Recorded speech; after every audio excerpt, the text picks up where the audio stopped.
eso simbólicamente en el tabernáculo. Vamos a tomar como ejemplo el tabernáculo. ¿Se recuerdan que cuando el pueblo sale, hacen un tabernáculo con el mismo oro que el pueblo traía de Egipto?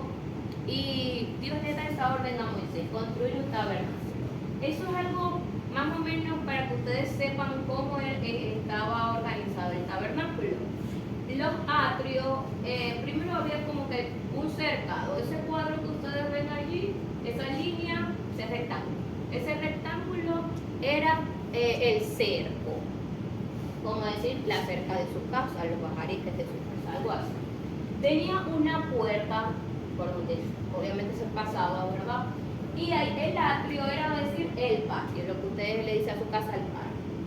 El atrio. Y en ese atrio habían dos elementos fundamentales, que eran el altar de sacrificio y la fuente. Ahorita vamos a ver lo que representa cada uno, el simbolismo que tenía esto con Jesús y lo que Jesús iba a hacer en nuestra vida. Luego el tabernáculo, o dentro como tal, había dos espacios, que era el lugar santo y el lugar santísimo. ¿Qué había en el lugar santo? En el lugar santo tenían tres elementos, que era la mesa de la proposición o de los panes sin levadura, el candelabro que estaba al frente de la mesa y el altar de incienso. Luego había un velo, como alguien dijo, el hermano Ale sí dijo, había un velo que es como esa línea que usted ve allí. Ahorita vamos a ver también qué representa el velo y cómo era. Y separaba esos dos lugares porque al lugar santísimo solamente entraba una persona. ¿Quién era? El sumo sacerdote, porque habían varios sacerdotes, pero había como que el jefe de todos ellos, ¿verdad? Y entraba cuando él quería. Cuando entraba una vez al año. Muy bien. Y mínimo, o sea, todas las formalidades. Y hoy en día, gracias a Jesús, nosotros tenemos acceso a ese lugar santísimo y no necesitamos de un sumo sacerdote que vaya a expiar por la expiación de nuestros pecados, porque ya Jesús hizo eso. Ajá, esto ténganlo ahí presente, pero ya ahorita vamos a ver cada cosa. Ok, dijimos el tabernáculo, una revelación simbólica que representaba incluso muchas de las cosas que hizo Jesús. A ver, el tabernáculo estaba construido de ciertos elementos o los materiales y los colores incluso. El oro, principalmente el oro, era el principal material, representa la divinidad. La plata, la redención. El bronce, el sufrimiento. El púrpura, ya es un color, porque había muchas telas, era un tabernáculo hecho con telas. Él representaba la realeza. El lino fino o color blanco representa la perfección. El color escarlata o rojo o carmesí, también lo dice la Biblia, salvación. Y el azul, hijo, o hijo de Dios o linaje. Ok, usted dirá, mira, hermana Mary, vamos a leer Éxodo, una cita que está allí, para que ustedes vean de que realmente estos eran los materiales que se usaron en el tabernáculo. Quien me ayude a leer esos citas, te lo agradezco. Éxodo 26. Del 31 al 37, muy bien. Dice, también harás un velo de cintura será hecho de obra primorosa o querubines, y lo pondrás sobre 4 columnas de madera de acacia y cubiertas de oro. Sus capiteles de oro sobre basas de plata. Pondrás el velo debajo de los corchetes y meterás allí el velo adentro, el arca del testimonio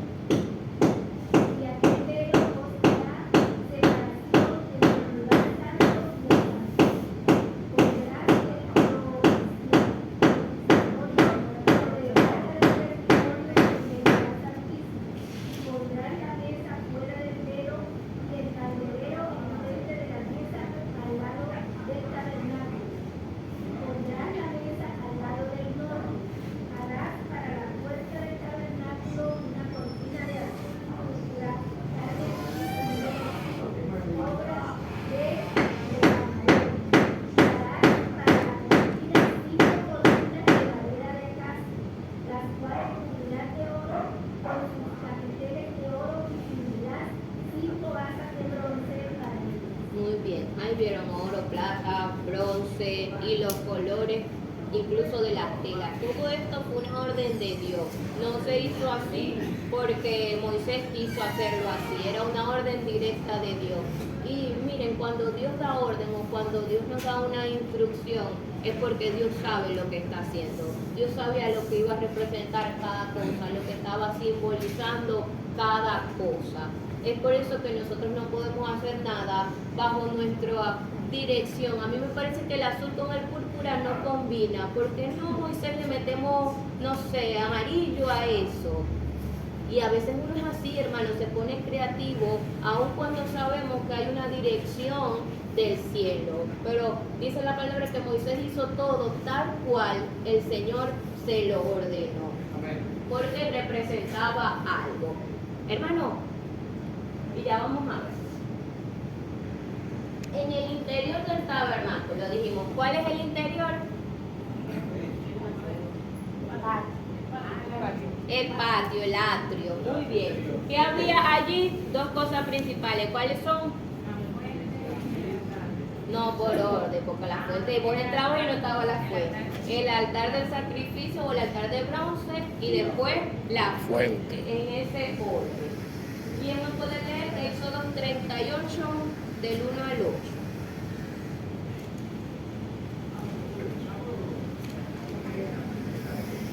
Igualmente hizo de madera de acacia el altar de los holocaustos. Su longitud de 5 codos y su altura de unos 5 codos, cuadrados en 3 codos de altura.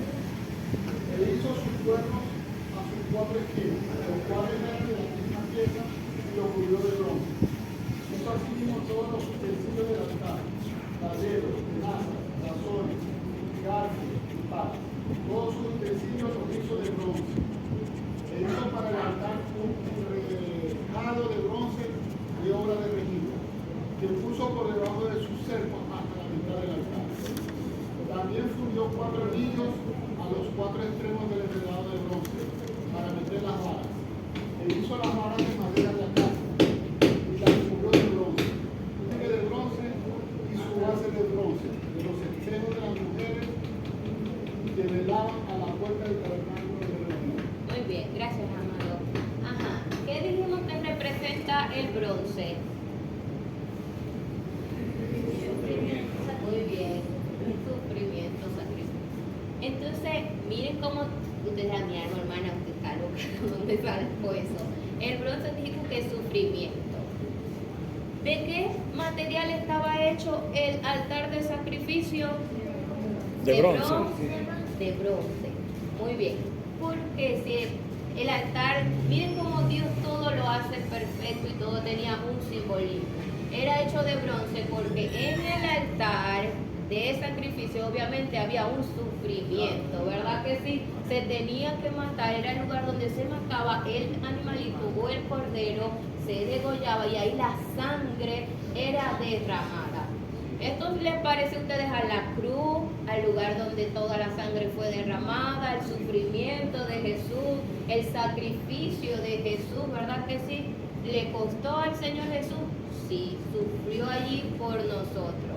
Entonces ese altar era de bronce, estaba representando el sufrimiento que Jesús iba a sufrir cuando estuviese muriendo en esa cruz por nosotros. Hermano, pásalo, por favor. El altar de bronce. Era un lugar donde se hacía el sacrificio.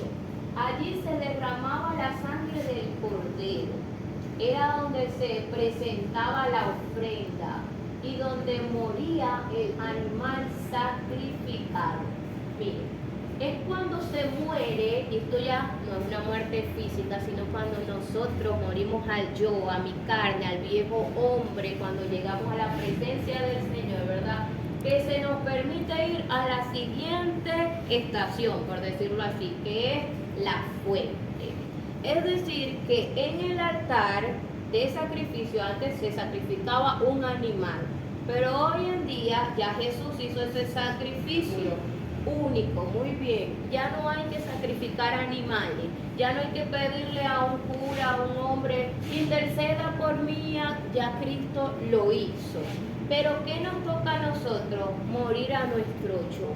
morir a mis deseos carnales, morir a la vieja mujer, a la vieja Merly, la que peleaba, la que si se la hacía se la pagaba, la rencorosa, eso tiene que quedar en nuestro pasado. Ahora estamos en Cristo y somos una nueva criatura. Lo viejo, todo es hecho, y el mundo tiene que decir, wow, qué bella la pastora Angelín, que antes, por ejemplo, era impaciente, ahora tiene una paciencia increíble.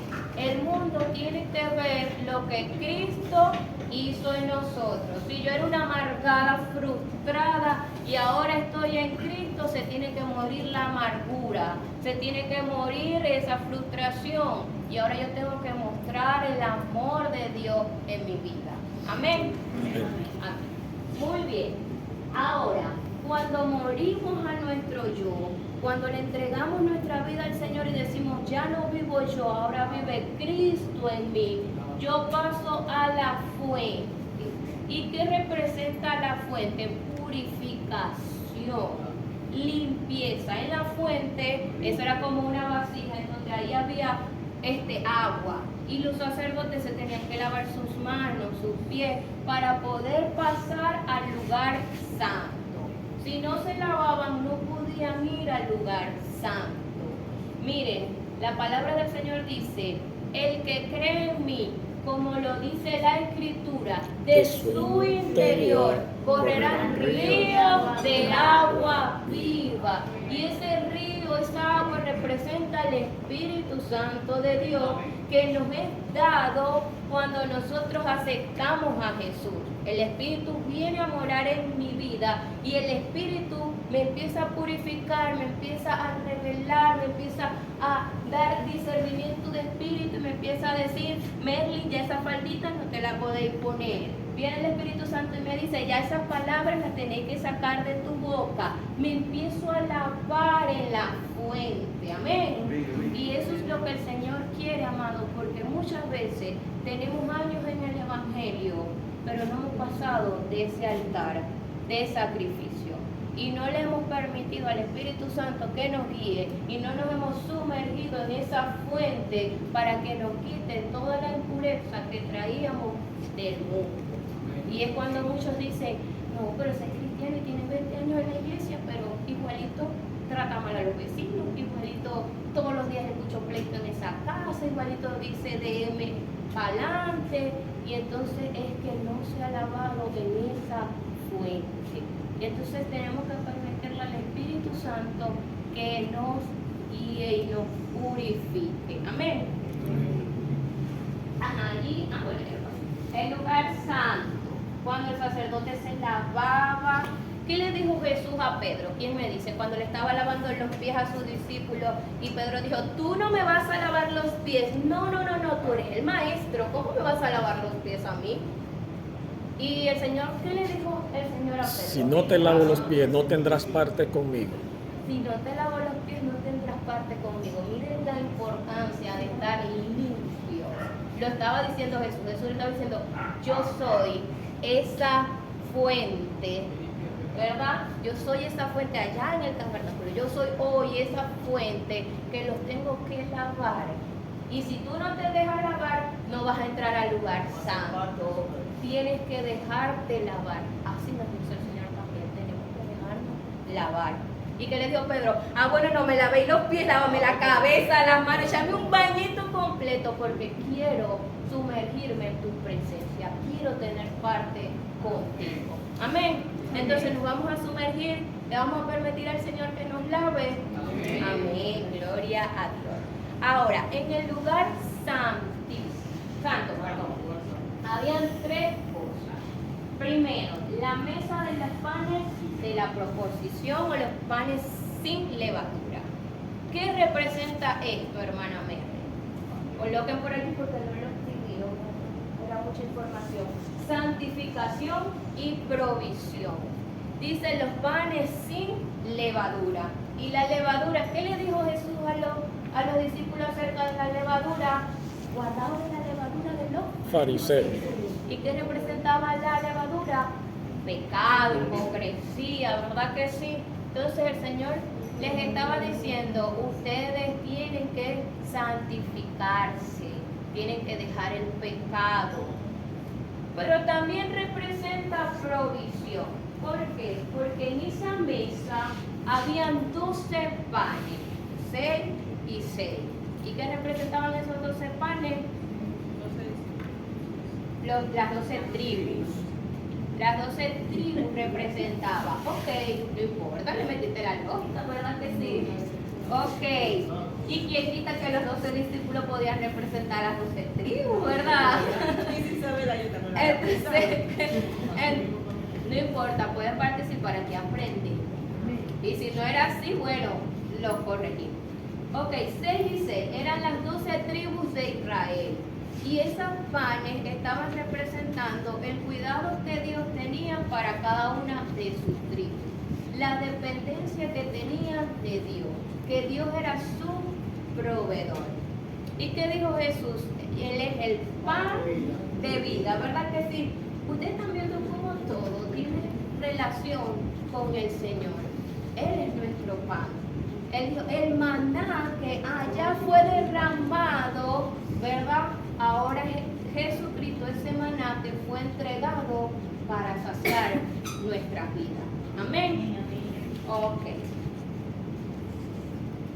¿Qué otra cosa había en el lugar santo? Enfrente de la mesa estaba el candelabro, que es una especie de lámpara que tiene 7 bracitos, no sé cómo decir, eso tiene un nombre.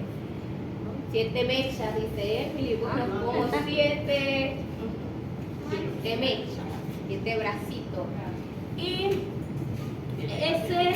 ese candelabro, ¿verdad? Funcionaba con aceite, y aceite de oliva. Como 7 velas. 7 candeleros. Candeleros. Muy bien, 7 candeleros, la palabra correcta. Y ese candelabro funcionaba con aceite de oliva. Es por eso que ese candelabro va a representar revelación y unción. Revelación lo vamos a relacionar con la palabra, porque dice la palabra, lámpara es a mi pie tu palabra, que alumbra mi camino. Ese lámpara era la que alumbraba ese lugar, porque ustedes saben que antes no existían los bombillos así como tenemos nosotros, ¿verdad? Sino que eran vela, sino que eran lámparas con aceite. Entonces, ¿qué pasa? Que va a representar entonces esa lámpara o ese candelabro, la palabra del Señor, pero también unción, y también representa el Espíritu Santo. ¿Por qué? Porque dice que funcionaba con aceite, y el aceite es símbolo del Espíritu Santo de Dios, que es el que nos guía, que es el fuego, que es el que nos consuela, que es esa llama que arde en nuestras vidas y que ilumina nuestra vida para guiarnos. ¿Perdón? Las 7, ¿cuál es la palabra? Candelabro. Candelero. Candelero. Los 7 candeleros. Y también los 7 espíritus. Ustedes saben que el espíritu, sí saben. Ok. Y el altar de incienso era la otra cosa que estaba en el lugar santo. Este altar de incienso representa las oraciones y la adoración. Eso era un humito que trabajaba con una esencia, una especie, ¿verdad?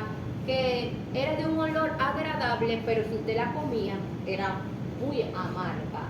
Pero eso estaba en constante, un olor bien fragante, bien rico, bien dulce, bien, todo muy agradable, un aroma bien agradable allí, representando las oraciones de los santos, las oraciones de usted, oraciones mías, ¿verdad? Y la adoración que ellos le daban al Señor. Es por eso que estaba siempre encendido, y el Señor pues los recibía, esas oraciones, con olor fragante. Pero ¿por qué el olor era dulce pero el sabor amargo? También tiene una representación. Representa lo dulce que es para nosotros tener a Jesús, ¿verdad? Pero lo amargo que a veces es el mantenernos firmes, ¿verdad? Las pruebas. a veces son dolorosas, son amargas, ¿verdad que sí? Pero debemos de mantenernos firmes a pesar de cualquier adversidad.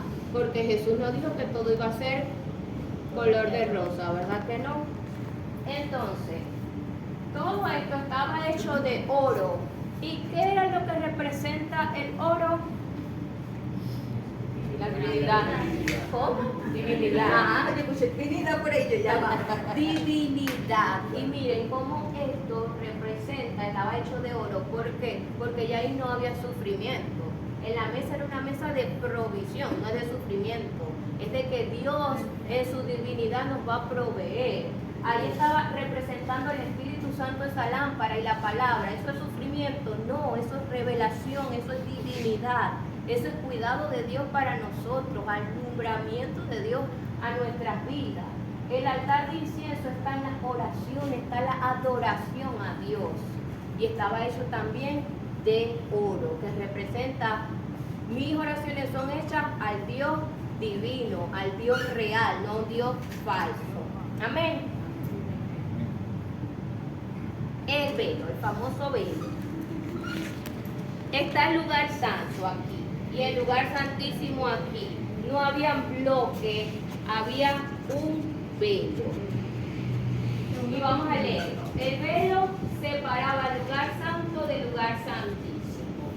Estaba hecho de lino teñido de azul, morado, que es púrpura, escarlata, rojo, y estaba bordado con imágenes de querubines. No sé si ahí lo pueden observar más o menos. El velo representaba la separación entre Dios y el hombre. O sea, ese velo que estaba representando el lugar santo del lugar santísimo estaba diciendo la separación que había entre Dios y el hombre. El libro de Hebreos enseña que el velo simbolizaba la carne y la sangre de Jesucristo. Así como el velo del templo daba acceso al sumo sacerdote al lugar santísimo, es solo mediante Jesucristo y su expiación que podemos entrar en la presencia de Dios. ¿Por qué cuando Jesús muere se dice el velo se rasgó? Según lo que leímos ahí. Porque desapareció esa separación. Muy bien. Nos unió a Dios, el hombre estaba separado. ¿Qué dice la palabra? Por cuanto todos pecados están ¿qué? Destituidos de la gloria de Dios. Destituidos de la gloria de Dios. Estábamos separados. Había un velo. Espiritualmente había un velo. En el tabernáculo era físico, pero estaba representando lo que espiritualmente había entre el hombre y Dios. Pero cuando Jesús muere, ¿verdad que sí? El velo desaparece porque Él nos reconcilió con el Señor. Y el velo se rasgó, hermano. Ya no hay separación. Ya hoy nosotros tenemos acceso al lugar santísimo gracias al Señor. Entonces miren cómo hasta ese velo tenía representación en la persona de Jesús. Por eso se dice Jesús cumplió todo. Cumplió todo. Ya vamos a terminar. Y el lugar santísimo. En el lugar santísimo solamente había una cosa y estaba hecha de oro que representa divinidad. Porque ahí estaba el arca del testimonio, del pacto, del convenio. Era el arca de Dios. Allí reposaba la presencia misma del Señor. Era el único objeto presente en el lugar santísimo. Era una caja grande, hecha de madera de gran calidad y recubierta de oro. La tapa, llamada propiciatorio, estaba hecha de oro y tenía 2 querubines en la parte superior. Cuando vimos la dispensación de los ángeles, ¿cómo son los querubines? ¿Y cómo son? Sí. Ajá. Y con 2 se sostienen. Muy bien, se aprendieron. Y no se preocupen los que dicen ya más querubines, dispensación de los ángeles, porque los vamos a poner al día mañana, con el favor del Señor. Entonces habían 2 querubines en la parte superior. El propiciatorio representaba el trono de Dios. Representaba entonces la presencia misma del Señor. Por eso no entraba nadie en la antigüedad. No entraba nadie, ¿por qué? Porque el hombre no podía estar allí, porque si entraba ahí moría. Porque no estaba en una condición exacta de santidad, estaba en pecado. Entonces, ¿qué hizo el Señor? De la tribu de Leví se eligen los sacerdotes y el sumo sacerdote, y solamente por una excepción, porque Dios decía, bueno, alguien tiene que representar al pueblo y venir a mí para que yo les perdone todos esos pecados. No podía ser cualquier hombre, era un hombre escogido por el Señor. Y como dijimos la semana pasada, la genealogía era algo importante. Si él no comprobaba que estaba realmente de la tribu de Leví, que su linaje era intachable, no podía ser sumo sacerdote. Y entraba con una cuerdita aquí, porque como somos hombres y pecamos, ¿verdad? El hombre tenía que estar en tanta consagración para el Señor que si él llegaba a entrar al lugar santísimo y había cometido algún pecado, ahí caían muertos, y como nadie podía entrar a sacarlo porque se moría también, lo jalaba. Miren la severidad de antes. Y la bendición, que estaba vivo. Si no sonaba la campanita, sacerdote, ay no, se murió el sacerdote. Entonces María pega los ojos, menos mal que no estamos bajo la ley, ¿verdad, María? Si no, ¿cuántos no cayéramos allí, verdad?